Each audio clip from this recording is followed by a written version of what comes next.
তাড়াইলে বাল্যবিবাহ প্রতিরোধে জনসচেতনতামূলক গণনাটক প্রদর্শনী অনুষ্ঠিত হয়েছে।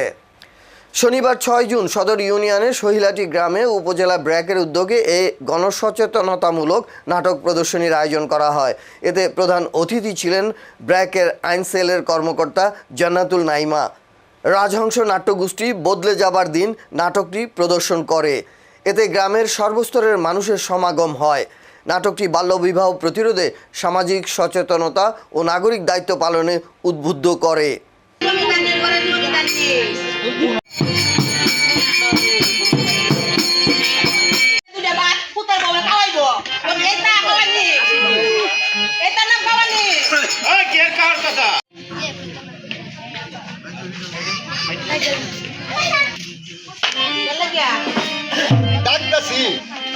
আমাদের কাছে একটা আগে